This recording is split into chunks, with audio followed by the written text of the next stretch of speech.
Council meeting. I call the meeting to order at 1 p.m. and ask for added items. I will start with the first one.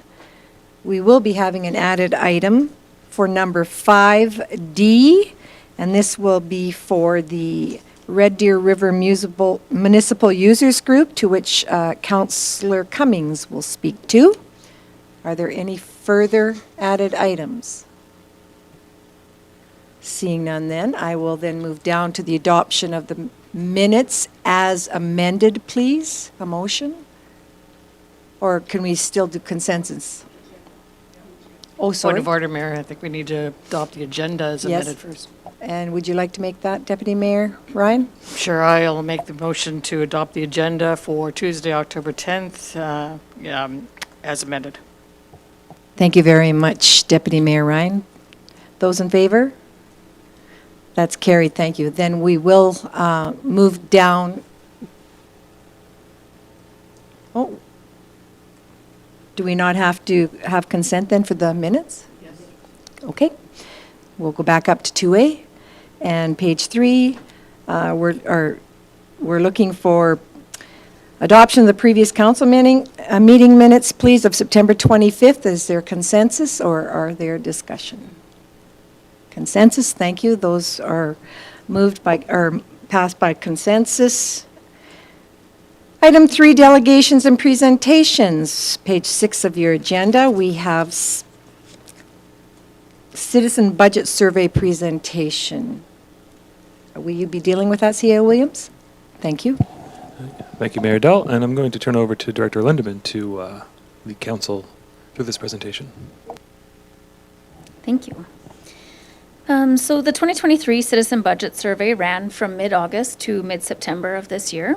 We had 300 responses, which was up a few from last year's 295. This year, we took a slightly different approach when asking participants to rate the effectiveness of various departments, as opposed to asking how they would adjust their tax funding. We also asked several service level specific questions. There's a lot of information in this document. I think it's 115 pages. A lot of valuable feedback for council as we lead into the budget discussions over the next couple of months. Instead of going through all the pages, though, I am going to skip right to the summary on page 122 of your agenda and just run through some of the highlights. So overall, in general, residents rated the effectiveness of the services provided by the town of Olds as average. Not surprisingly, the two areas with the highest below average ranking are operations and solid waste. Both of these areas we'll go through in more detail in the service-specific questions. In the next questions or section, I attempted to summarize the comment sections in each department area. I do want to note that all comments were left in their original form. I did have to redact a few just due to mentioning specific staff members or being inappropriate in nature. So if we look at protective services, residents are generally happy with the fire department. However, they would like to see more enforcement and visibility from both the RCMP and bylaw. Looking at corporate services / admin, responses varied widely in this area from great customer service to lacking. It was also, as you see here, the catch-all for all comments relating to the town in general. Under Public Works, there were many responses relating to potholes and sidewalks, specifically the time it takes to get them fixed, as well as the amount of within the town. Parks, again, the responses were varied widely from very happy to needing improvement. Those that were unhappy with the parks cited the mowing schedule, weeds, and sports fields as being neglected. In special events, overall, mainly positive comments in this area. Aquatic Center, most comments were centered around the hours of operation and programming. Economic development, in general, I got a sense that there's a lack of understanding in the community as to what economic development is doing and how it can benefit the town as a whole. Communications and engagement, overall, a lot of good comments recognizing the changes that have been made to this area. Oh, did I? Oh, Community Connection Center, sorry. So this was a split of positive feedback and just general understanding, again, of knowing what FCSS does within our community. Moving on to the service-specific questions, beginning with bylaw enforcement. Citizens were asked if the town should invest more into bylaw enforcement. 47% said to keep it as is, with 37% wanting more enforcement. However, when you look at the comments, most were negative in nature and asking for more enforcement. Snow clearing was the next question. We asked, how satisfied are you with this service? The response was split evenly at 50-50, which was also representative of the comment section, which varied widely from wanting more snow removal to wanting less. However, when asked if the town should invest more in snow removal, 57% said yes. Under solid waste, we again asked, how satisfied are you with waste management as a whole? 55% answered average or above average, and 45% said below. Within the comments, most of the dissatisfaction is related to the 3-week cycle, in particular to the black bin. The closure of the recycling center and decreased in compost bins was also mentioned multiple times. Again, however, when asked the next question, if they'd be willing to pay more to continue a recycling center, 67% said no. And the last question under service level was in regards to ONET. Residents were asked if the town should invest further dollars in ONET, should there be a need. And again, the responses were 50-50, with 50% saying no further investment at all, and the other 50 split on supporting no matter what or with limitations. And then we ended the survey here with just a few questions for council to consider for future discussion as we go into budget. And I will leave it there for any questions. Thank you for that summary. It was very good. Do we have questions from the floor or comments? Go ahead, Councillor Blatz. Thank you, Mayor Dolan. Through you to either perhaps CEO Williams or Director Linderman. The only comment that I had throughout the budget survey was if we could include perhaps how much it costs for each department to run, what's the overall operational cost, so that people can have some type of measurement to see what they could do. So just consideration for perhaps a future survey if we partake in another one. Thank you. You. I recall we did have that discussion even within some of our in-house discussions and budget that we did have. So that's very good. Thanks for bringing that back up. Deputy Mayor Ryan? Thank you, Mayor Dolan. I can concur with Councillor Blatz's comment with regards to that. I think it was clear in seeing, reading through all those comments, which there was a ton of, that people have don't have a full understanding of the costs involved in some of this, and even with regards to some of the decisions that were made with regards to such as the things like this closing of the recycling center. We did not initiate that at all. It wasn't ours to begin with, so it's kind of interesting. Maybe we need to get out some more information when we start to do these surveys and ask questions. When we ask the questions, provide a little bit of background on some of them. I know that there's an awful lot of questions, so I think one of the biggest problems I see is that we maybe need to narrow it down to a few more poignant questions as opposed to having it so long and encumbersome. So those are just a couple of my comments, but I'm pleased that we got that kind of response this year. Thank you. Thank you very much. We'll go to Councillor Daly and then Councillor Cummings. Thank you, Mayor. I would like to thank everybody for completing the survey. I understand we had a fairly good number of respondents this year, and so that's good to see that people are feeding us information so that we can make educated decisions. And I would concur with Councillor Blatz as well as Councillor Ryan's comments that maybe a preamble before each section of questions or something to explain the actual department, and then of course the budgets underneath that would probably help a lot of people answer questions more knowledgeable. Thank you. Good, thank you. Councillor Cummings? Thank you, Madam Mayor. So along the same lines there, I think after reading the majority of the comments that were posted there, there's a lot of misinformation about the processes and activities.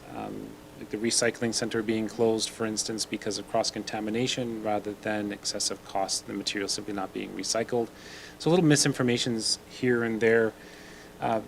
So that preamble idea that Councillor Daly mentioned is, in my mind, really helpful to get those points across before people start answering the questions.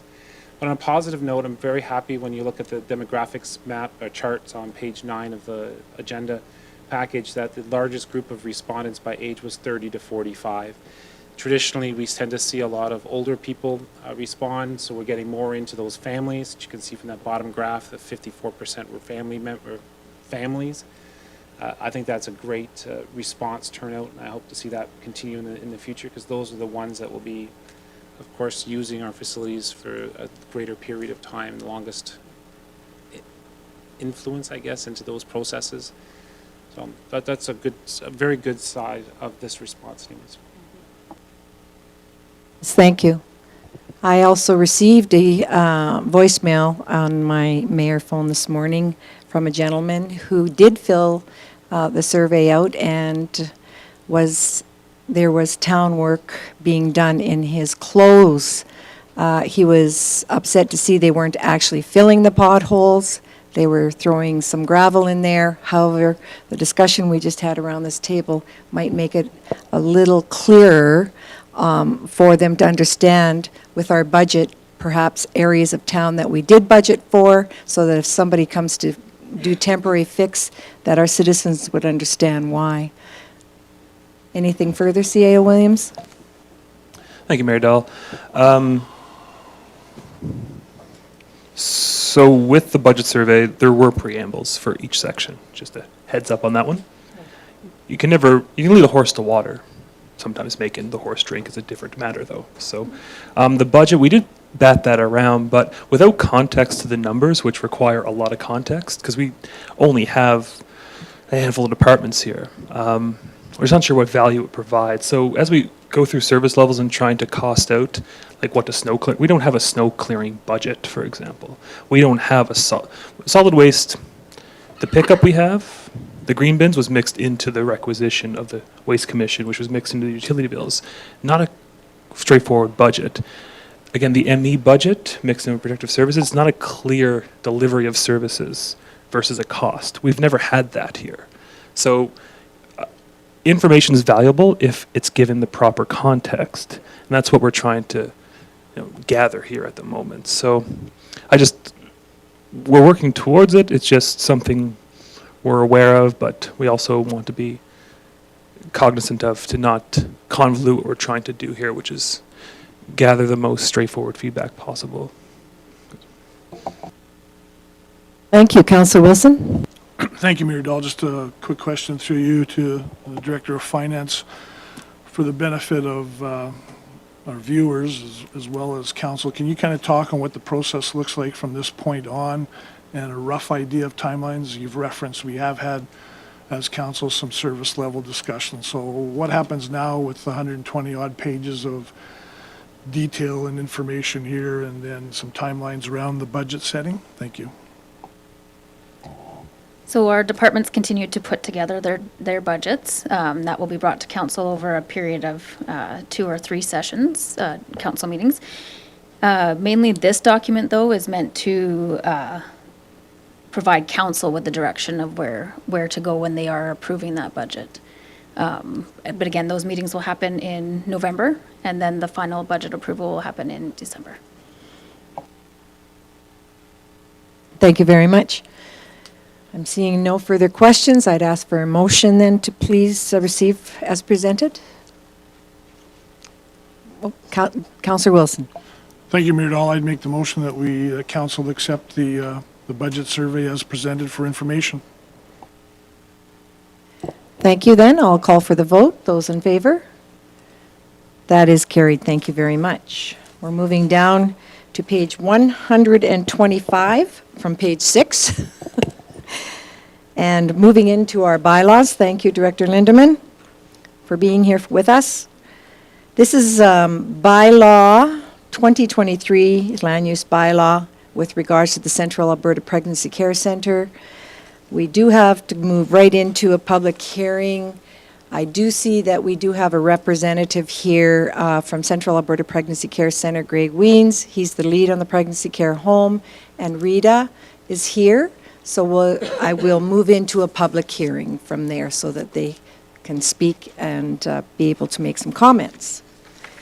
I'll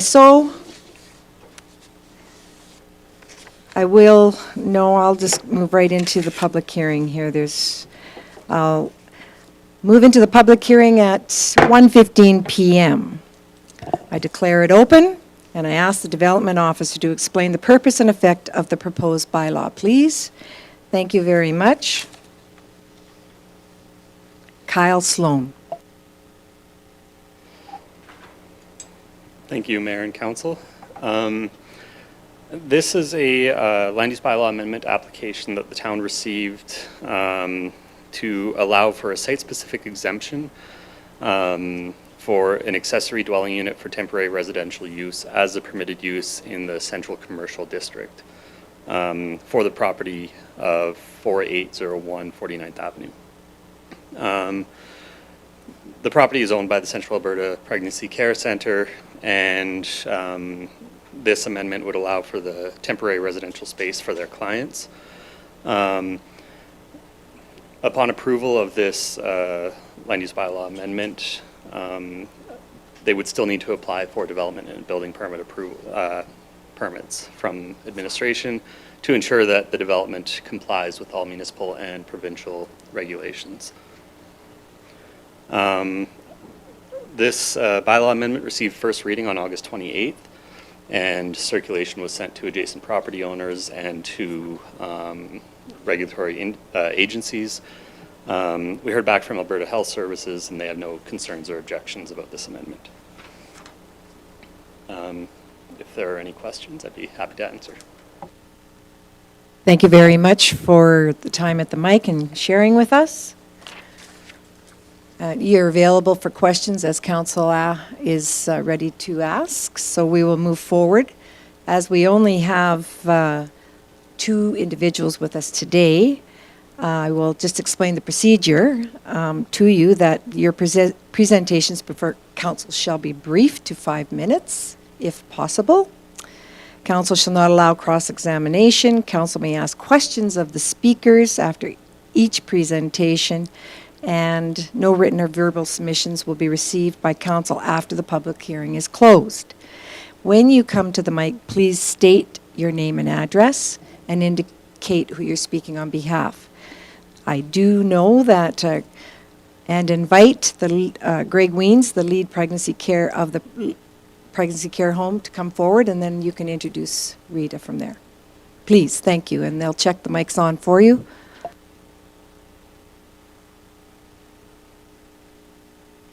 Great. I think everybody can hear me now.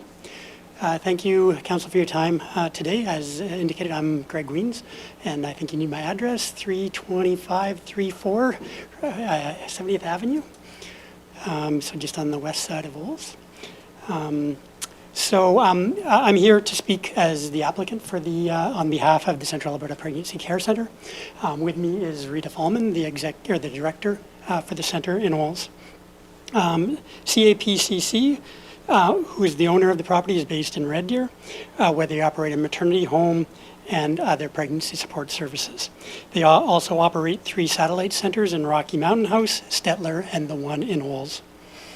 The Olds Pregnancy Care Centre has operated the satellite centre for almost 10 years, and it serves the Olds and the surrounding communities. In 2022, the Olds Centre moved into the current location, which is the subject of the land use bylaw amendment application. And just for clarity for council, the basement of the property has not been occupied while Central Alberta Pregnancy Care Centre has owned the property. I think there's an article in the local newspaper that may have given the impression that there was occupancy in the residence, but there is not occupancy, and there is not planned to be occupancy until we've gone through all the necessary steps with the town. And from that, we understand that a land use bylaw amendment is required for the basement area, and then we also know that renovations will be required before occupancy. Town staff has been very cooperative and helpful in the process, and we know that there's development and building permits that would also be required before occupancy can be can take place. Although I don't expect it to be specifically relevant to the land use bylaw application, council may be interested to know that the local community is working with the Central Alberta Pregnancy Care Centre Board to form a separate society, which would then operate the old centre. We are in the early stages of this process, but if things go as planned, the new society will eventually own the subject property. The new society expects that the old centre will continue to operate as it does today. I won't spend a lot of time reviewing the need for housing in Olds. I expect council is familiar with the issue that has been well documented by area services groups and surveys conducted by the town. The need for more housing is particularly acute for the vulnerable in our community, which in some cases, or in many cases, includes expectant mothers and new mothers. At this point, I'll turn it over to Rita, who will talk about a little bit about how the housing will fit into the other pregnancy care center programs. Thank you for your time. Thank you. Welcome, Rita. Thank you. Thank you. It's a pleasure to be here. I love the town of Olds, and I love working where I work at. And thank you for your recent support. As of last week, we did a call out, and oftentimes we are faced with challenging situations, and I'm able to call the town of Olds. And I worked with Heather this last week, and we were able to offer support to a family that needed housing in our town. And she was able to go to the Rotary Club, and we were able to ensure safety for this young mom this past week. So thank you. Young women who reside in the maternity home will agree to be a part of our program. So it's just not housing, it's a program. They will be equipped with new skills and increase their capacity for success in life and parenting. Support in education, job attainment, parenting skills, life and interpersonal skills are all part of what we offer, and what the applicant will sign off, saying that as they enter our program, that they're willing for us to walk with them through. Goal setting, cooking, boundaries, budgeting, healthy relationships, and health and wellness. So there will be nutrition, emotional health, mental health, and sexual health. We will partner with local agencies who offer these supports already, and that already come into the Pregnancy Care Center, where we can collaborate together as a healthy community to work with the lives of those that are in our program. The requirements that we'll have set out, and we're going to follow the model that Red Deer already has operating there. They must be a current client of the Pregnancy Care Center in order to make application to be in the residence. They must have a client advocate attached to them, so they have someone that's working on their case file that can help them do their paperwork and all of that. There's no recent history of addictions or substance abuse. They must be clean for 1 year, and we do random testing within the home. If addictions are an issue, we have referred, and we work with programs to support through the process of getting clean. So some of our local cases, some of our women have gone to Saskatchewan to a program and have been very successful and have been able to return to our community and live within our community in a healthy way. They must have no record of or past history of violence. So our program intends to host for 2 to 3 years, so the foundation and stability is achieved before uprooting and resettling into a different housing situation. The length of stay is will depend on the educational program that the individual is accessing. So that's a necessity as well, as when they complete their program, their degree, or whatever situation they're in, we would not transition them out of their secure housing until that program is completed. So we want them to be successful and have gained the skills they need. And then the client services team will review each applicant and ensure that an appropriate fit into the program is made. So those are just some of our guidelines. We have seen a great influx of clients and intakes into the old center, and we're working hard to support them. So thank you for this. I've brought business cards and a little slip if you would like to take, just so you are And she marking. can pass them out Okay, to there we council. go. Thank right. you, Rita. If you You're just welcome. wait one moment, I'll just Okay. ask council if they have any questions. That was excellent information shared with us, and Councillor Wilson has a question. Thank you, Mayor Dahl, and through you to Rita and Greg. Greg, good to see you again. And thanks for the presentation. Just, could you help clarify for me, like Rita, you mentioned two things. You mentioned a 2 to 3 year timeline, but then you also said the stay would be variable on the program and everything. So I'm trying to mesh the two. I'm just perhaps maybe a little slow on the uptake here Yeah, after no, Thanksgiving. no. So- I just wanted to make sure we were clear, because as I meet with emergency shelters, we talk with them, they have short-term stay. So I know they've extended, they're saying that they'd like maybe 3 months, where before it was just, most shelters allow for a month. We are long-term stay. We work through programs with our clients. So the clients that we have sent to Red Deer to access housing, and they've gone to, I'll just think of one wonderful story of Donald School of Business. Her program, by the time she got in, it was a 3-year program. And then she went into a degree program, so she was 4. At that time, they had a rule, which they had just opened, that you could only stay for 2 years.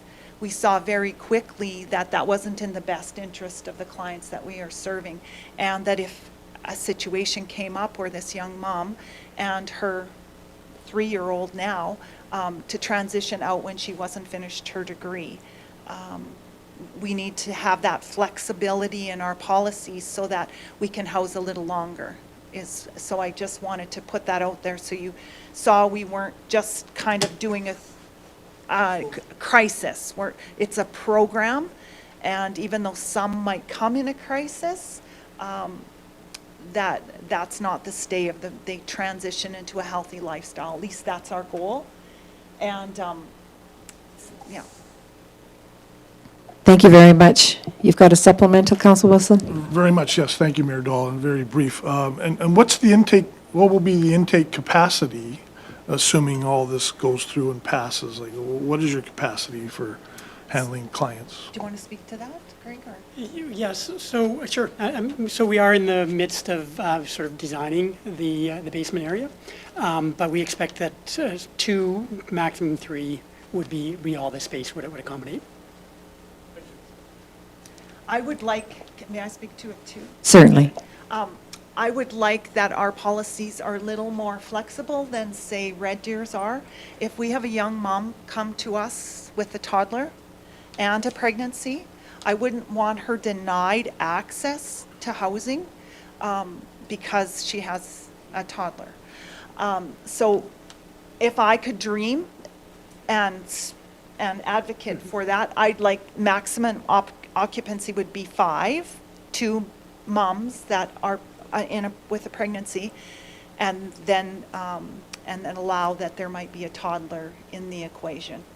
So I don't know that I'd be presented to that. Some maternity homes in our programs, they say you can't have another child in your care in order to access the program.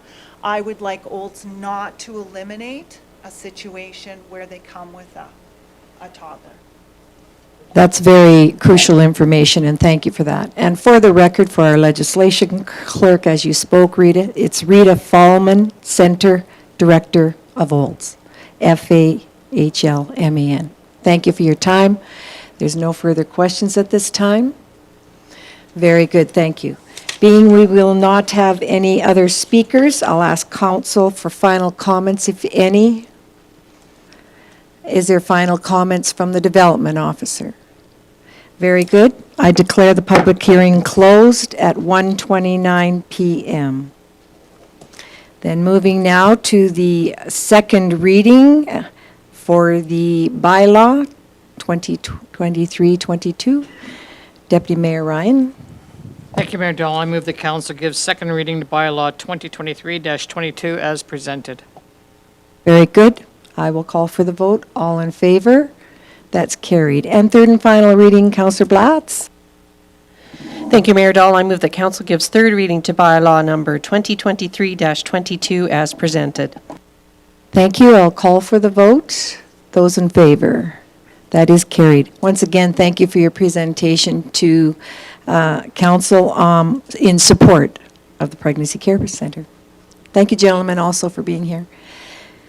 Okay, we now have another bylaw to look at, and that is on page 128, bylaw 2023 Vistas Area Structure Plan Amendment.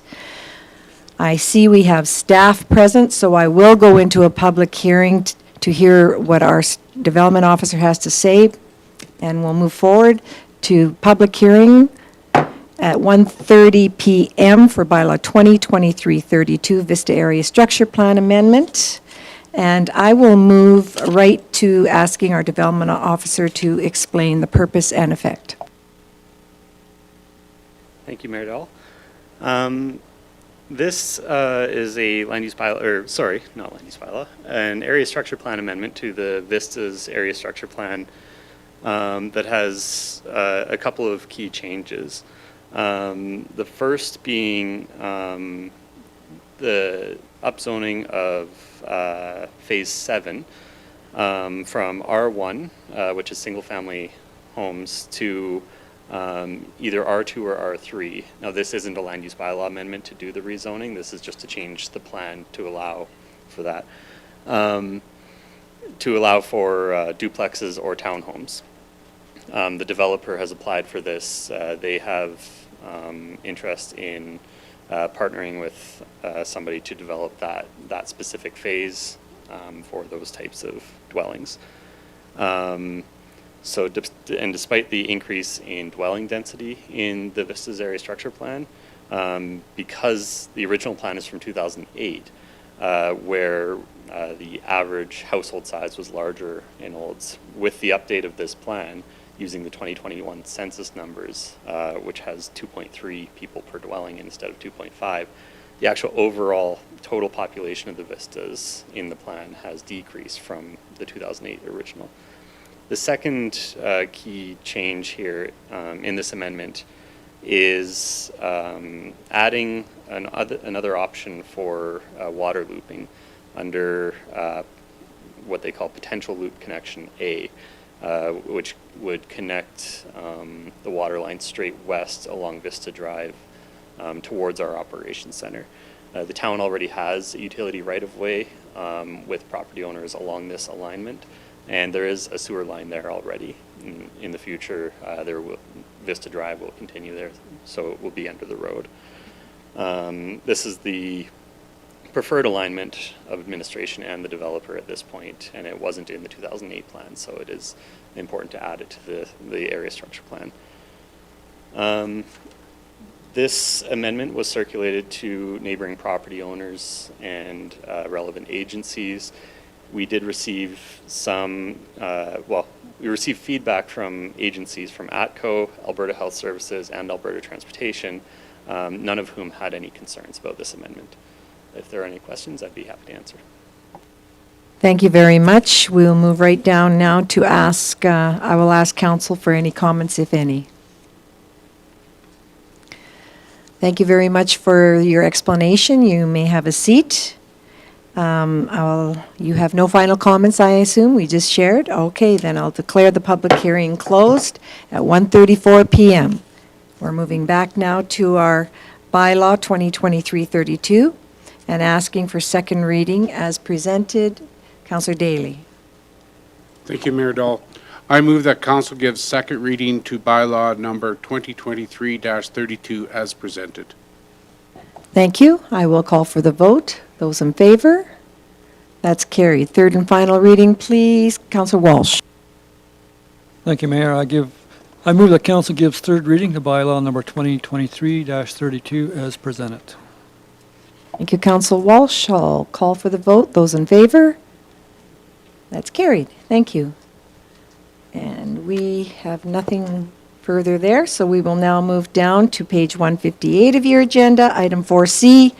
And this is consideration for first reading and to set a public hearing date. So we will move right into that, and I'm asking for, we have our development officer go ahead and speak to that if you would like.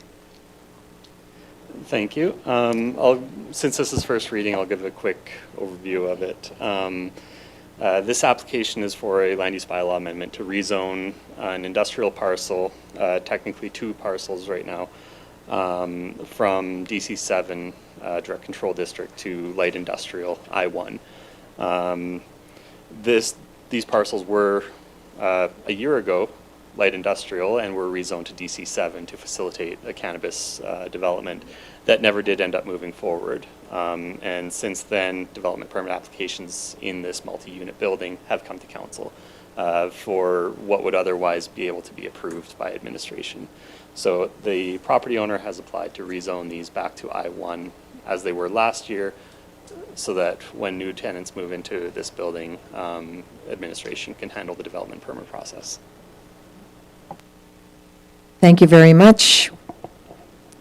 Does anybody have to ask our development officer a question at this point? Councillor Daly? Thank you, Mayor. Through you to Kyle. So just my clarification, and the rest of the buildings in that stretch is I1 then, as it was previously before we changed this one building to DC.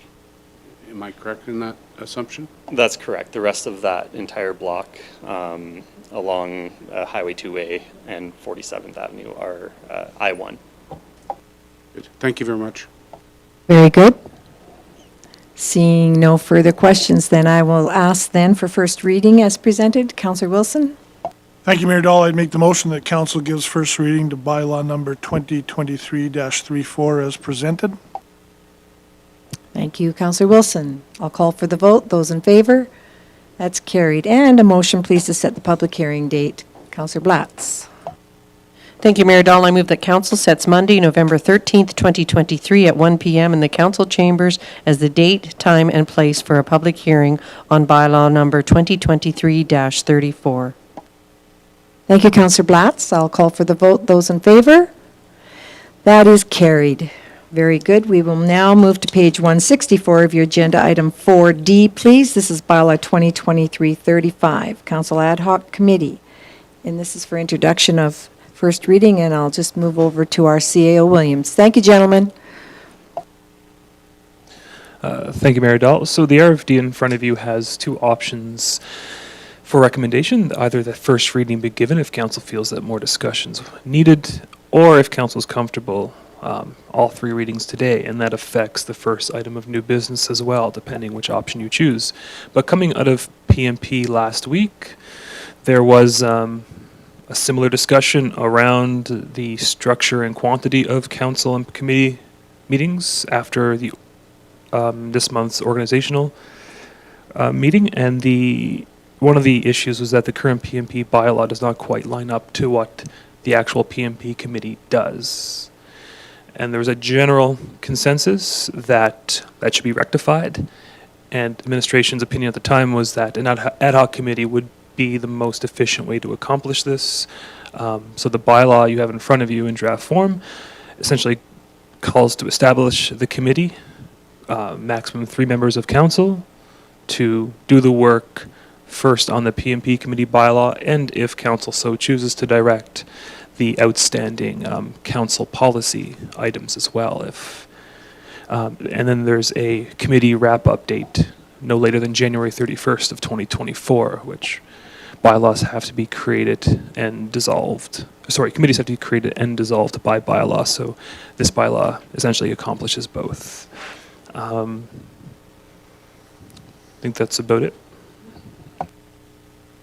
Thank you very much. I believe that is correct information that we've had from you in the past. And I will open up the floor to see how council feels about these two items on here. Does council wish to then to move forward for an ad hoc committee?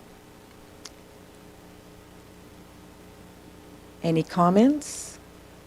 Councillor Wilson and then Councillor Cummings. Thank you, Mayor Dahl. Just a simple question, probably through you to the CAO. So this bylaw is simply the creation, as it's indicated, of the ad hoc committee to be done its work by the end of January 2024. And it would be business as usual with the existing format and policies and priorities committee, correct? Thank you for the question. So the bylaw doesn't speak to the current schedule. That's a matter really for the organizational meeting. And not that the committee will finish its work by then, but council can either direct to continue having PMP, let's say in November, December, January. Well, I don't think we have one in January usually. Or it could put a hiatus on the PMP meetings until the committee has done its bylaw work. One aside to that, starting in November, we will be scheduling special council meetings for budget in particular, so there will be more opportunities to see each other's faces. So losing a PMP may not be that cumbersome to our schedule. So. Councillor Cummings, please. Thank you. Actually, Mayor, I was just looking for some clarification on what you're asking for us to do about debate here. Do we just want to put a motion on the floor to start off with that council, like, one, and see how that goes, and then we can decide whether to have second reading, third reading? Is that what you're looking for? Or because the recommendation is either give it first reading or make all three readings and enact the bylaw now. So personally, I'm more interested in option 2, just making all three readings and create the committee now. I don't know how you want to go about that other than making the motion. Thank you very much. You missed a little bit of the information when you left the room for a minute here. Our CAO went through some items, and that's correct. We are going to put the motion on the floor that council, the first motion that the council ad hoc committee bylaw be given first reading. And before I do that, I would like to get a consensus around the table to see if that is what council wishes. Councillor Cummings?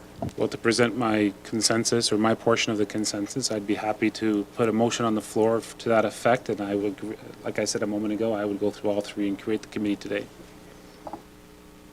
Thank you, Councillor Cummings. You can move forward and council can vote accordingly. Thank you, Madam Mayor. Then I make the motion that Council Ad Hoc Committee Bylaw 2023-35 be given first reading. Thank you. Does council have any further comments to first reading? Seeing none then, I'll call for a vote. Those in favor? That's carried. And now for second reading, please. Councillor Blatz? Thank you, Mayor Dahl. I move that that the Council Ad Hoc Committee Bylaw number 2023-35 be given second reading. Thank you. I will then call for the vote. Those in favor? That's carried. We are now for consent for third and final reading. Councillor Daly? I move that council gives unanimous consent for bylaw 2023-35. Thank you. Councillor Daly? I will now call for the vote. Those in favor? That's carried. Third and final reading, please. Councillor Walsh? Thank you, Mayor. I move the council give third reading to the Council Ad Hoc Committee Bylaw 2023-35 be backwards. Thank you. Thank you, Councillor Walsh. Third and final reading vote. Those in favor? That is carried. Thank you very much. So then that takes us to, do we need to go through page 167? Councillor you're not a councillor. Okay, thank you very much, C.O. Williams. Thank you, Mayor Dahl. So we did prepare ballots in case council wanted to, if there was a robust amount of interest. If not, I think the most practical way forward, if councillors provide nominations to the three-person committee, and you are able to nominate yourself as well, for efficiency's sake, if nothing else. So. Thank you. Marcy's going to give ballots. Councillor Cummings, you have a question? Sorry, you confused me there, Mayor. Are we doing ballots or are we making nominations? Because the CAO said the most convenient way to simply is to make nominations.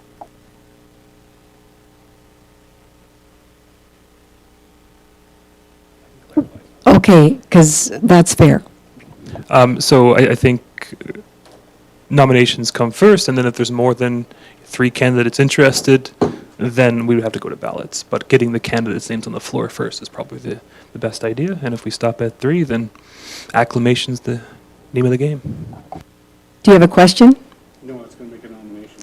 Okay, thank you. Councillor Daly is making a nomination. Thank you, Mayor. I nominate Councillor Cummings for the ad hoc committee. Thank you. And any further nominations? Councillor Cummings. Thank you. I I'm going to also nominate Councillor Daly. Thank you. And can I put a nomination on the floor? Of course I can, because I could vote. I nominate Councillor Walsh. Thank you. Any further nominations? Councillor Blatz? I would nominate Councillor Wilson, and I would also like to nominate Councillor Wilson. Thank you very much. So now we have 4 nominations. Do you accept? Very good. Now we'll have to have. Did everybody accept? They all nodded yes to me. Okay, so we have 4 nominations. Thank you, and you can have as many as you want. Last call for nominations. Yes, we are.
CAO will confirm the vote.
Thank you for your Thank you. patience. We'll get our legislative clerk to call the names.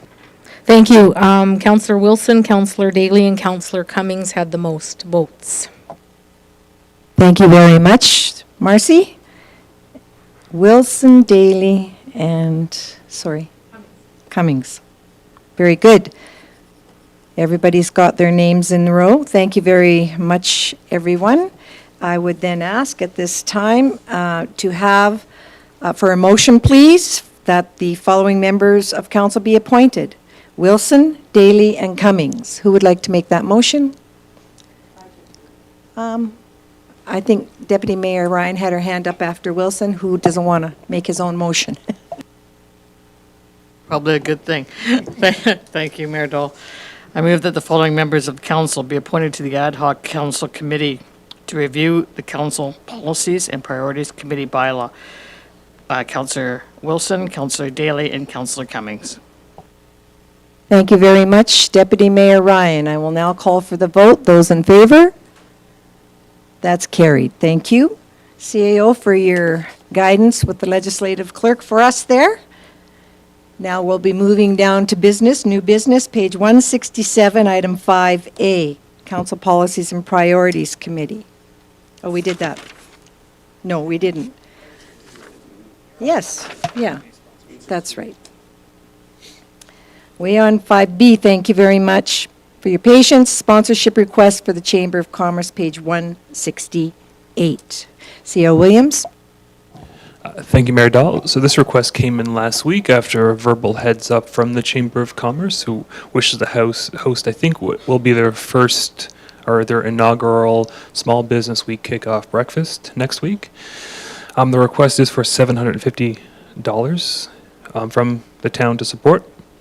The CAO does have approval up to $500, and although our operating budget line items are exhausted, we have no more sponsorship room left. There is Mountain View Power. If council recalls, you did pass a policy around Mountain View Power, which talks to the budget and whatnot. That won't come into full effect until 2024, when council actually sees and passes the Mountain View Power budget. So we do exist in kind of this flux right now, where we do have a fair amount of revenue sitting in the Mountain View Power Reserve and revenue coming in. So there is money there to allocate $750 to the chamber breakfast. It's just not, it's going to come from the Mountain View Power Reserve. So it's not a straightforward operating expense as per usual, but the intention this year is to try to raise the profile of MVP as best we can. So this is being brought forward as I think it does that with the Chamber of Commerce. So any questions, though, happy to answer. Well, thanks for clarifying that. Are there any questions? Councillor Daly, and then Councillor Ryan, Deputy Mayor Ryan. Thank you, Mayor. Thank you, Mayor. Through you to CAO Williams. So there will be advertising on behalf of Mountain View Power then at this event, and it will be well known that we did sponsor it through that stream of funding. We'll bring our banner with us, basically, and I've been asked to also give a town update speech, similar to what I did the chamber lunch, maybe, March or something. Yeah, so yeah. And if it's as good as your first speech for your first year, we're looking forward to it. I would ask then if we could put a motion on the floor and we could vote from there. Who would like to do that? Did you have a question prior to this? I did. Thank you. Deputy Mayor, go ahead with your question. But thank you. I have no problem with Councillor Daly putting the motion on the floor. If he wants to do that first, that's fine. Okay. All right. Thank you.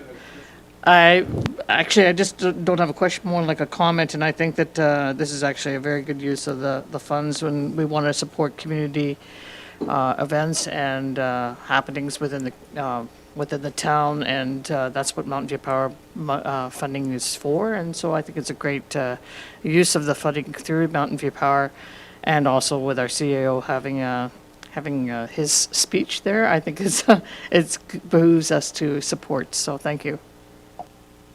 Before I go to that motion, Councillor Daly, I would ask C.O. Williams, I believe there was one other speaker besides yourself. Is that, are you understanding that? Oh, because I did hear MLA Nathan Cooper would be there, our MLA. Oh, thank you for sharing that. Darren, you have a question? Councillor Wilson? Thank you, Mayor Dahl. No, I was just going to respond to your question. Yes, I believe Nathan Cooper has been approached and confirmed he will be speaking. And I echo Councillor Ryan's comments as the council representative on the Olds Chamber. And as the CAO mentioned, this is their inaugural event tied in with Small Business Week. And so it's looking to build some momentum, some enthusiasm within the community. So I certainly support the donation through Mountain View Power. Thank you. Thank you, and I believe the start time is 7 a.m.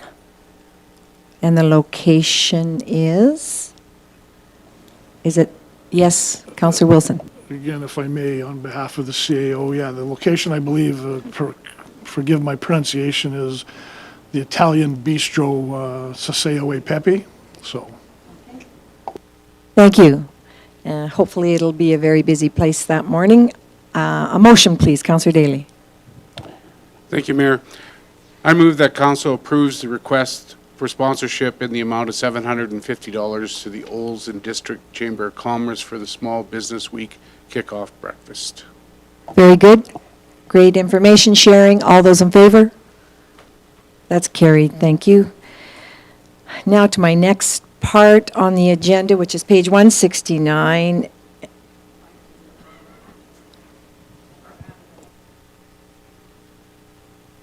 Added item is 5D. We're on 5C.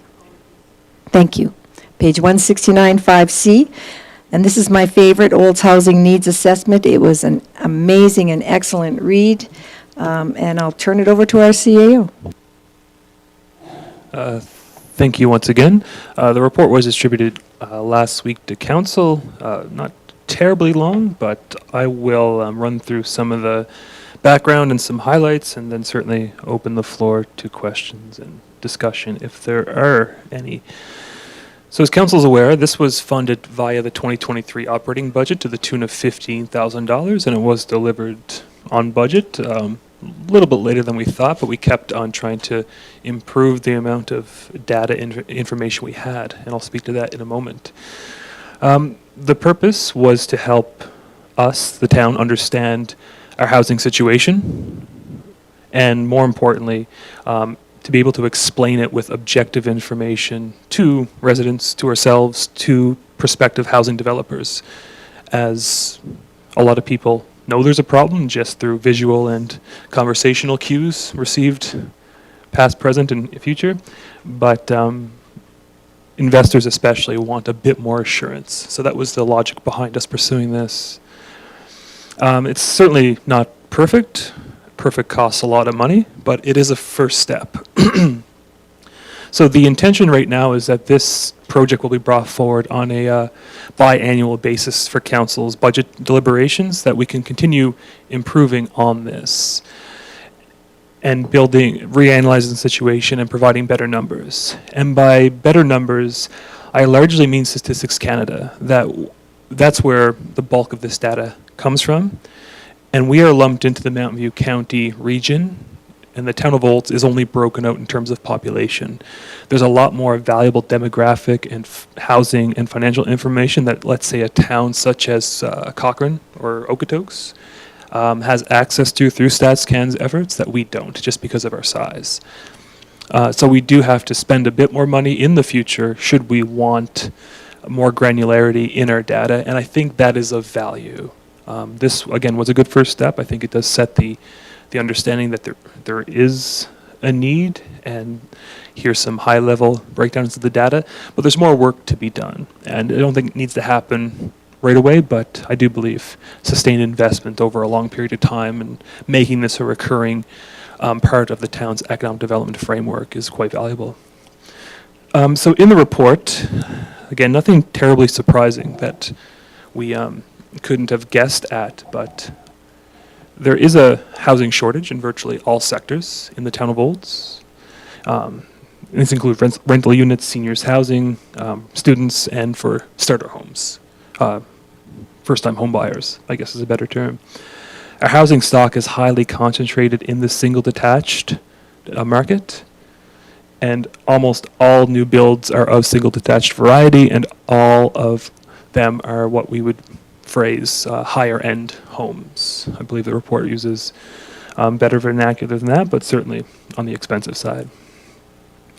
The age of our housing stock is also concerning, that given the slowdown in house building, which if you, according to the report and the stats, around 2014-15, it's when we saw a slowdown, and the last 5 years have been certainly, a dozen to 20 housing starts on average, which is not suitable for a town our size. So the housing stock is aging, and that has implications. As the older the houses are, the more likely they are to come off the market, either through demolition or abandonment. And you see that a little bit in places like East Olds, where the vacant lots have crept up in recent years. So we do want to address that, and not by certainly going in and encouraging renovations, but primarily, preferably through the building of new multi-unit houses to bring down that average age to a more reasonable number. Community engagement was undertaken earlier this spring. We didn't have a robust response. I think in the high 60s was the turnout. But it was near unanimous agreement that housing affordability and availability were the primary issues facing Olds, and this report did mimic that largely in its research. There were several recommendations by the consultant to council on how to better facilitate housing development in Olds. Everything from our MDP and LUB zoning and processes to right down to our tax incentives and whatnot. A lot of that has been, not a lot, but some of that has been brought forward just as recently as last week, and council, I think, will, based on the appetite, continue to discuss those avenues in which to make housing approvals and development better. And then the first piece to come forward is probably an expansion of our existing incentive program as well. So report has been shared with key stakeholders locally and in the development community in broader Central Alberta, Calgary region, and it will be posted publicly after today's meeting, and then a smaller but focused social media effort in the weeks coming forward, just to get the word out there about what it says, what we need to do about it, and hopefully get the conversation started from a more evidence-based perspective outside of, I think, what it has been in the past, much more conjecture and perhaps subjective emotions, opinions on the matter of housing. So, but that's enough of my ranting. I shall leave it there. Thank you for sharing that information. Yes, from all the questions I've received and sent to you as well, it fulfills all the questions that I heard as well. And Councillor Blatz? Thank you, Mayor Dolan, through you to CEO Williams. First of all, this was a pretty good report, even though maybe it wasn't as in-depth as we'd hoped it could be. I think it gives us a pretty good basis of something to build on. Now, you did mention, though, that this will be posted and it will be shared with social media. Will it be posted on both the Town of Olds website and Invest Olds, or just one or the other? Just for curiosity's sake, in case we get questions as council. It will be posted on both, yes. Councillor Wilson? Thank you, Mayor Dolan, through you to the CEO, and I don't know how broad and the depth we want to go around affordable housing, but I'll ask the question anyway, and you can tell me the parking lot if you want. But just can you comment a little bit about how large a stumbling block is our size, the Town of Olds size, relative to, and you mentioned and referred to investors. So how much of a stumbling block is our size, less than 10,000 people, from a development, from an investment and a lending perspective? And I know there are grants available and accelerator funds, but, and how does this report maybe evolve and drive some of that investing?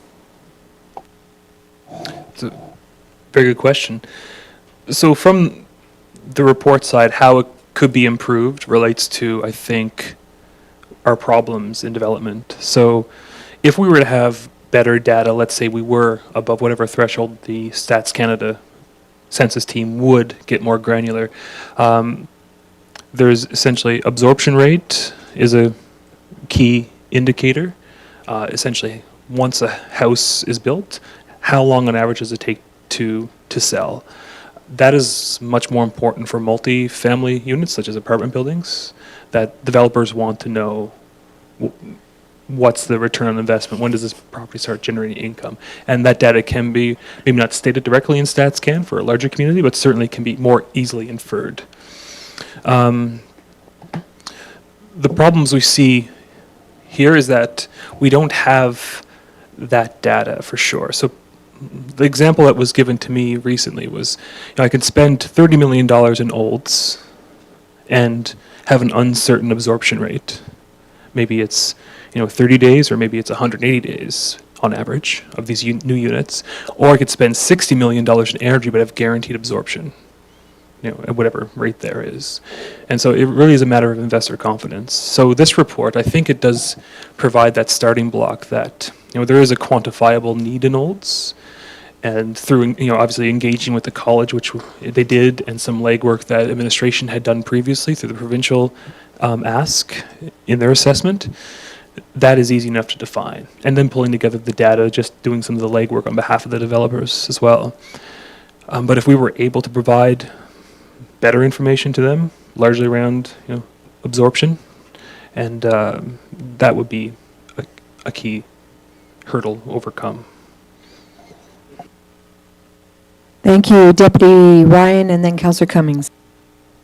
Thank you, Mayor Dahl. I have a sort of similar question, only a little bit different, and that is, how effective do you think this assessment will be in looking at provincial dollars or federal dollars, in particular going towards CMHC and saying, if we had a specific project that could be funded, would this help bolster that ask?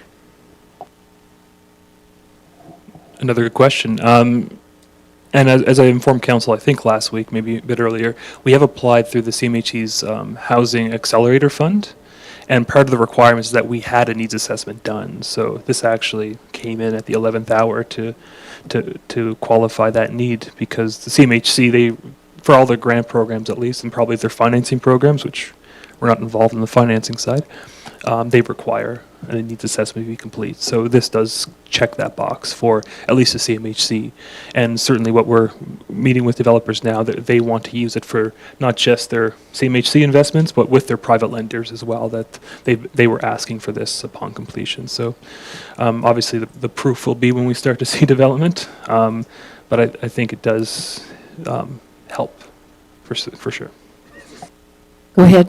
It's a supplemental, thank you, Mayor Dahl. And that would also probably go in line with the stronger foundations as well for the province, because I know that they wanted a housing needs assessment done as well. And there's a lot of funds available for affordable housing through the province as well, through that program. Yeah, and another good point. We are pursuing with a private applicant an application to the AHPP program as well, and that's another avenue also. And this report, again, it's public. Anyone can use it the way they see fit, and with developers too, if there's anything needed from the town, whether it be a specific letter of support or a statement of zoning or what have you. We're all hands on deck right now, trying to throw darts and hoping one sticks. So, Mr. Cummings. Thank you, Madam Mayor. So at a good read, this is a really well put together document, in my opinion. So I wanted to highlight 4 things in the document that I think answers that question: how do we attract investors into the community? And that's page 180 talks about the average income in Olds is $82,000, $83,000, not the $120,000, $300,000 that you need to buy some of our homes in the Vistas and whatnot. Page 181 talks about our employer types, which we know we are a service center for the larger community around us. So it makes sense that the largest employers are sales and services, not the manufacturers in Olds. Although they are good manufacturing jobs in Olds, this is by far the largest group of people that reside or work here in Olds. page 186 talks about supply and demand gap. And this is dramatic to me, that supply and demand gap in level 1 and level, or 1 and 2 bedroom units is dramatic. Right there, that's telling me as an investor that if I want to build something that olds and have, as you said, that turnaround to occupancy from development, 1 and 2 bedrooms are what I'm building, not 3 and 4, since there seems to be such a huge supply and not such of a demand, right? That's logic to me. And then page 188, which talks about vacancy rates in some varying communities, and we see how low Olds is for that vacancy rate. So in my mind, this document shows to our investors that, or potential investors, that if you come here and build an apartment building, a 1 and 2 bedroom units, you're going to have a waiting list before your building is finished construction, just by using those 4 points that are presented in this document. So I think that's very helpful. Grants aside, these grants don't cover the cost of building these units. They help a little bit, but that kind of data is, I think, what we were asking you to find for us, and I think you did a good job presenting it to us here today. Thank you. Response from CEO Williams? Thank you, Mayor Dahl. Sorry, I was blipping on a word when I was speaking to Councillor Wilson's question. Councillor Cummings just reminded me. The second piece, which I meant to harp on instead of, in addition to absorption rates, was the rental vacancy rate. Right now, we're capturing Mount View County's area. I think it's about 2.65, if I'm not mistaken, in that realm. I'm willing to bet the vacancy rate in Olds is substantially lower than that. So, but we can't find that data until we get better data. And that's what I think further investment is, because I think once we purchase it up front, we'll have the tools in place to recreate it at essentially no cost internally going forward. But again, I think it's going to require a lot of empirical research, which will be expensive in the $10,000 to $20,000 range, I would reckon. So, Councillor Daly, and then Councillor Walsh. Thank you, Mayor.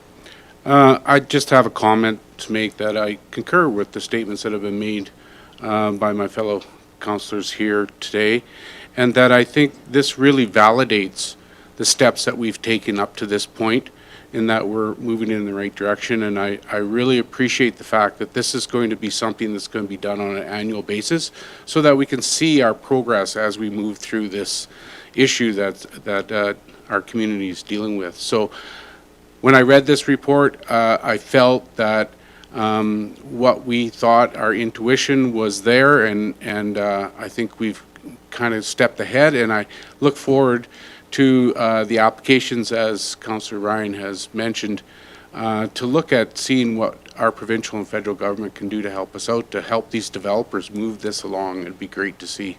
So thank you. I really appreciate this report. Councillor Walsh? Yeah, I think it's a good start. It's a good baseline that I see. When I read something like this, I go, if I had 10 million, 20 million to invest, would this help me? And I'm going to say no, it wouldn't, because that risk. But I'm just wondering, getting more granular detail. Are you talking just going to Stats Canada and have them compile it for us? Because they will, at a cost, of course. But just taking their publications and trying to figure it out doesn't help you much. But I agree, it needs to be more granular to figure out, especially on the rental side and the take rate. Like, an investor wants to know he's got to have an internal rate of return within 5 years at least. So I'm just, yeah, it's a good start, and I think we need to build on it. It's not there for an investor. This is anywhere rural Alberta. You could take this and change the name, and it would fit pretty well any rural Alberta town that we have out there. yeah, so on the data side, we would still probably hire a third-party firm, and they would almost certainly get Stats Canada to do their portion of the work, certainly on the vacancy side, because they have access to that data. Absorption rate is probably not Stats Canada. I'm going to guess that's much more real estate driven, and that won't be as difficult to find, I don't believe, as or expensive to find as getting Stats Canada to determine a vacancy rate here. And you are correct that all over Canada. In fact, I'd probably expand on Alberta. You would find this report fitting in several communities. The difference is not every community is doing this either. So I think if we're committed to it, we have this building block in place and going forward, and whether it be annual or biannual, it's something that I guess should have been done a long time ago, maybe, but we're here now and we'll stay with it. One thing I'd like to note is I'm hearing from my colleagues of other municipalities that they are going to be doing their own municipal census, redoing them. Is that something you've ever discussed or plan in the future? Might be an option for us to see if we could get a better situation of what we know is not a correct census? Good question, and it is a really focal point of a lot of municipalities, as you mentioned. If you asked me 3 years ago, I would have said, yes, let's spend the $20,000, $50,000 to do it.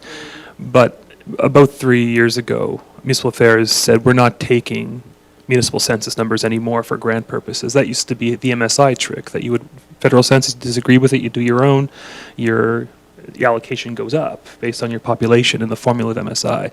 Now they just take Stats Canada, essentially, and that's that. So certainly it would be a benefit in uncertain ways, but I would say, unless council feels otherwise, I would recommend not spending the money at this point.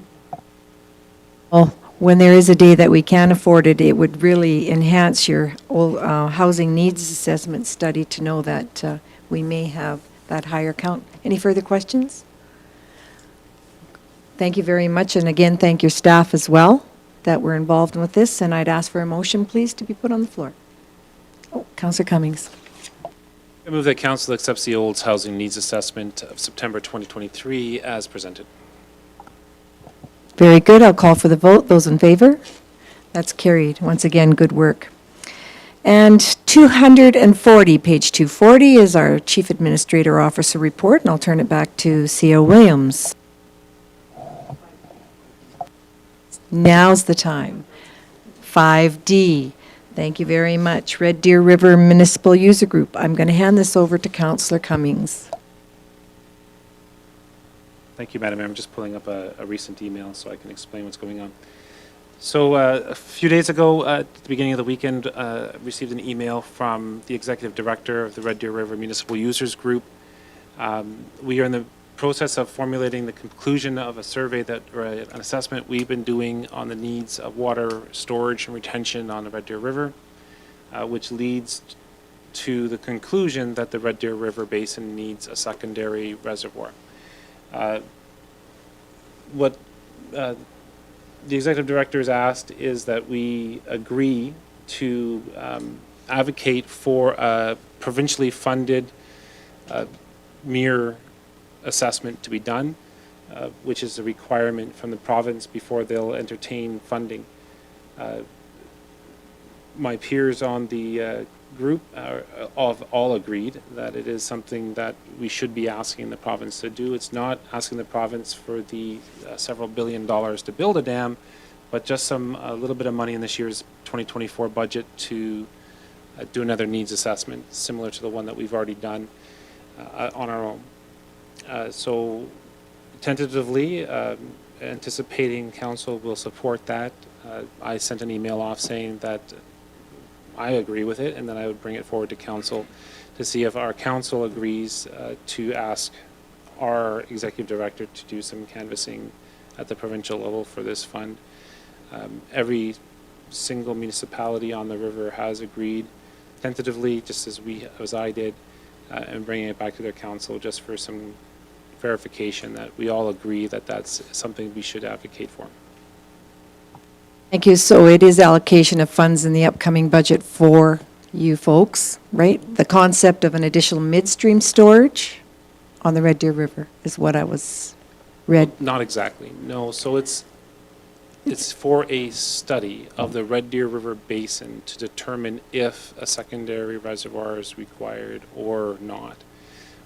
Our study indicates that one is necessary, and it would be ideally situated just west of Drumheller. We're not asking them to mirror or to have the same conclusions as us. That would be silly. We're asking them to do the same study that we did, which they'll draw their own conclusions on. So it's just a matter of asking them to fund a study on the Red Deer River Basin to determine the viability of the Red Deer River Basin as it is today. Similar studies were done on the Bow River Basin and the Saskatchewan River Basin, and of course they're all coming up saying that they all need reservoirs and dams, which is, you know, $5 to $7 billion per dam.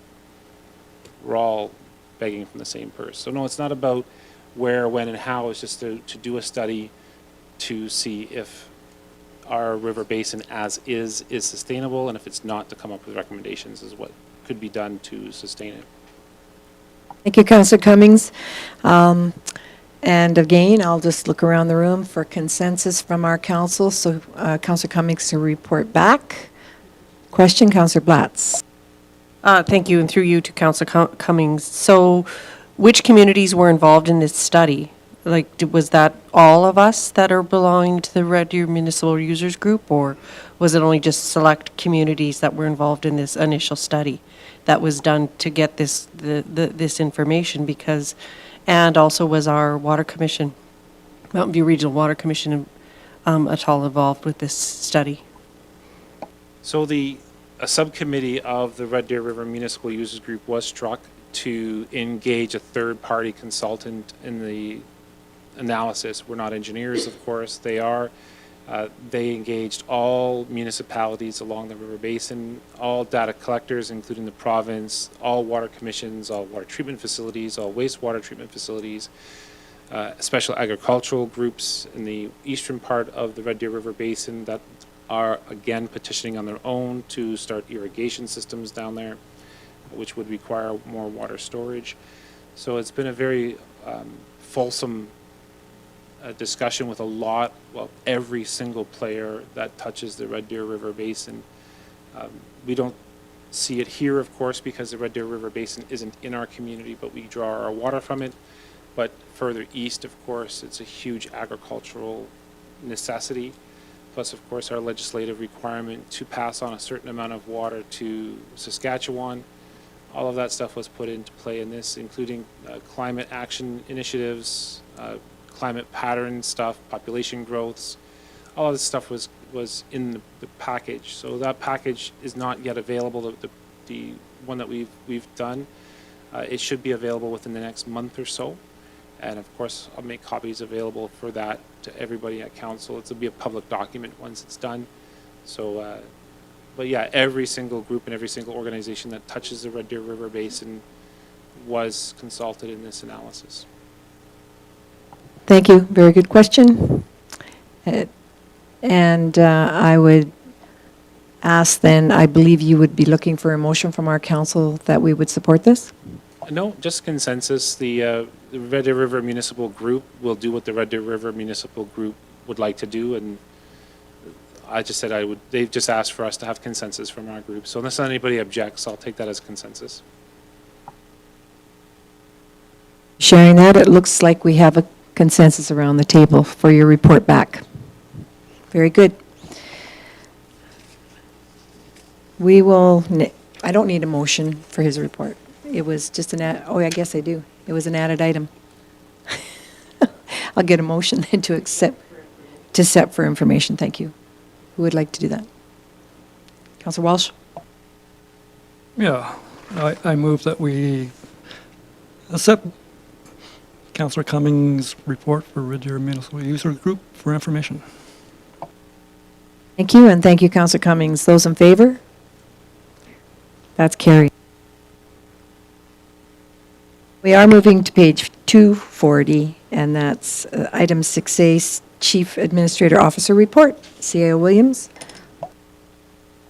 Thank you, Mayor Dow. I only had one quick item to make council and the public aware of. Earlier this summer, we engaged with Alberta Transportation and their engineering contractor, a firm called SEMA, this time on a discussion on the traffic flow on Highway 27. Usually we're asking for infrastructure support on upgrades. This one was a bit different. So AT has agreed to hire SEMA to conduct what we're calling an economic corridor review of Highway 27, and that is essentially to judge the efficiency of which the signalization works on Highway 27 to improve traffic flow from west to east and vice versa. Obviously, we have no control over the traffic lights on Highway 27. We just pay for them when transportation says they have to go up. But I'm sure you've probably noticed that the journey through town can be rather cumbersome at times. And there's a variety of things, whether that be a left turn signal heading south on 70th Street that really makes no sense because there's no one there, or the left turn signal on Highway 2A and 27 that disappears. It confuses everyone when it happens, or the lack of synchronicity between the railway tracks and the other lights, so that you can hit potentially 3 or 4 in a row. So some of these things are really easy wins, like the walk signal at Cornerstone on 68A Avenue, 67A Avenue, that can be disabled because it goes on when no one presses it, so it adds about 15 seconds to people's wait time, westbound.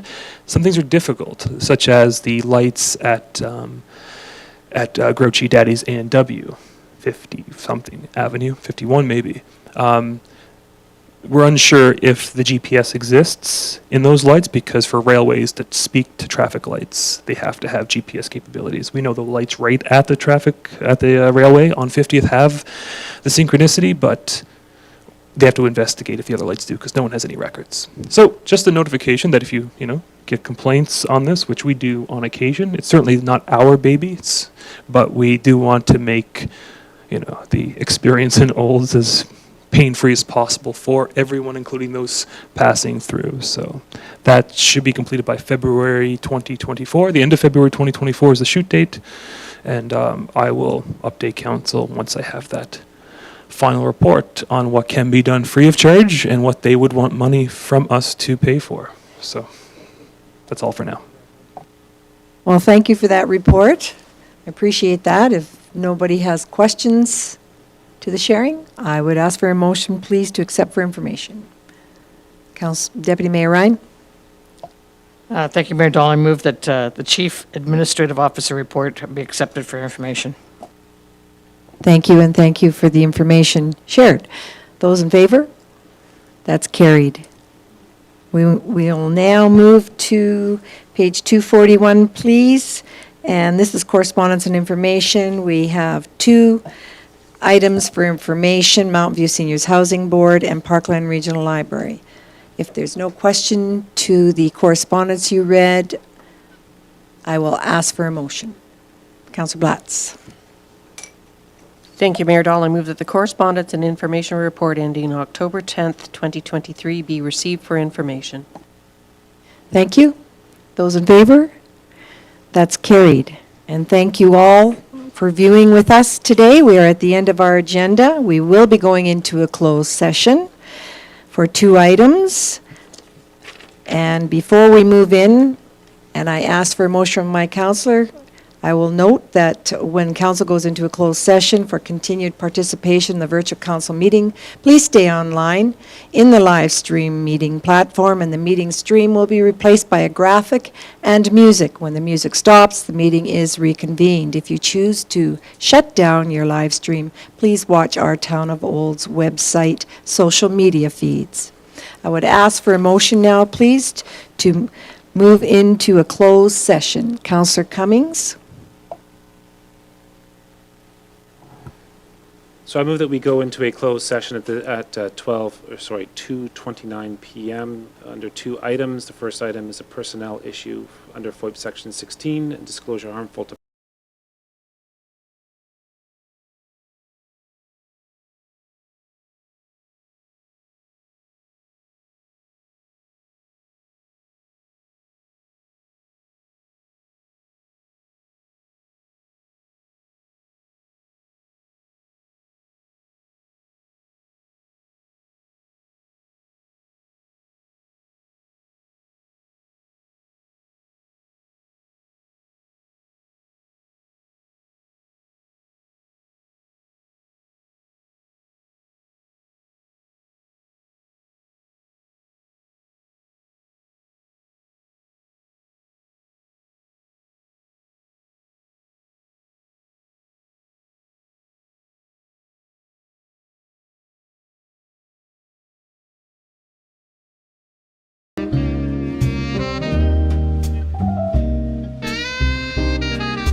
They say love can find you anywhere. Parties, grocery stores, the treadmill after you've done 10 miles. But no one has ever found love on a podcast in their living room, until now. Hi, I'm Tara Michelle. Every week on Blind Dating, I'll introduce an eligible single to two charming strangers from the comfort of their separate couches. Their challenge? Pick one for a second date. Join me on September 30th and every Wednesday after. Blind Dating is a Spotify original from Parcast.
Great prediction.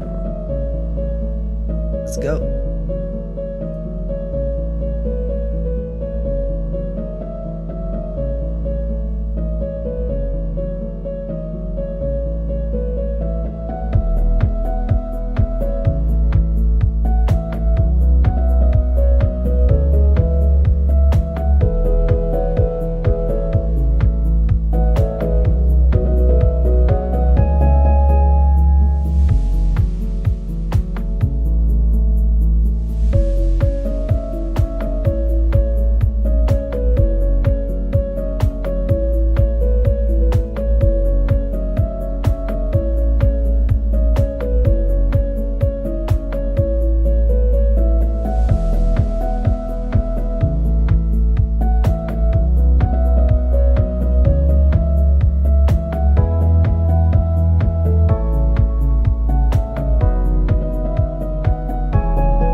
Soundtrap is the easiest way to produce music. Start with a heavy riff, add some bass, and add some drums to drive it home.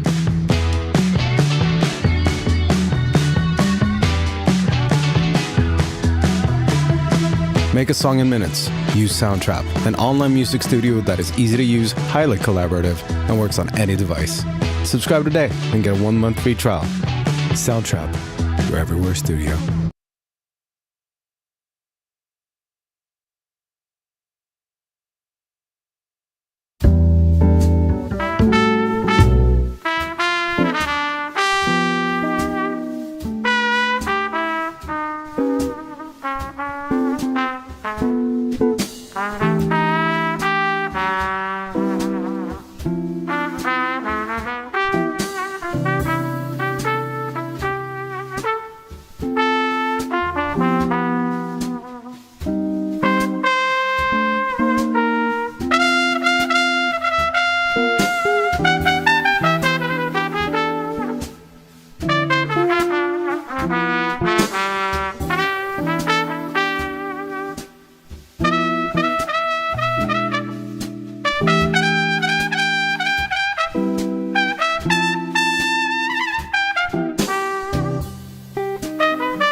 Have you tried out the Hush sound pack and soundtrack yet?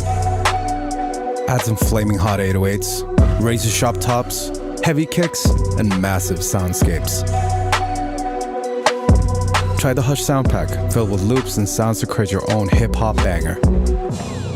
You'll find them in Soundtrap, the online music studio. Subscribe today and get a new sound pack like this every other week. Soundtrap, your everywhere studio.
Great prediction.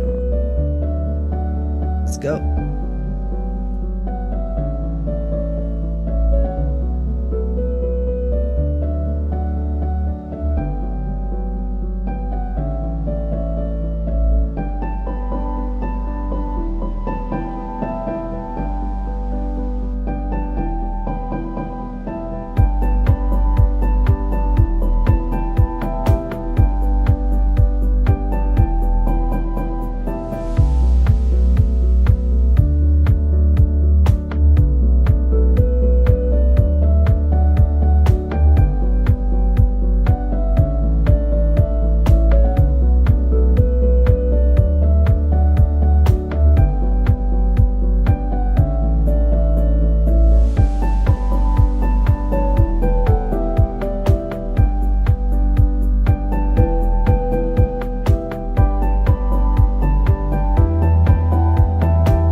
Whether your more out there is around the bend or at the edge of the unknown, we put more into every Toyota RAV4 to get you there. Like standard all-wheel drive to handle rough terrain, a new Toyota multimedia system to keep you connected, exceptional fuel efficiency on optional hybrid and plug-in hybrid models, and standard Toyota Safety Sense to help prioritize your safety on all your adventures. Because we know more is what you do. Learn more about the Toyota RAV4 and vehicle availability at toyota.ca/RAV4. Have you tried out the Hush sound pack and soundtrack yet? Add some flaming hot 808s, razor sharp tops, heavy kicks, and massive soundscapes. Try the Hush sound pack, filled with loops and sounds to create your own hip-hop banger. You'll find them in Soundtrap, the online music studio. Subscribe today and get a new sound pack like this every other week. Soundtrap, your everywhere studio.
Welcome back, everyone. Thank you for your patience. We are now on Rise and Report, and I would ask Councillor Daly for motion 1. Thank you, Mayor. I move that council accepts for information item number 1, FOIP section 16, disclosure harmful personal privacy in regards to personnel for information. Thank you, Councillor Daly. I will call for the vote. Those in favor? That's carried. And motion number 2, please, Councillor Cummings. Thank you, Madam Mayor. I move that council accept the CAO's report on real property.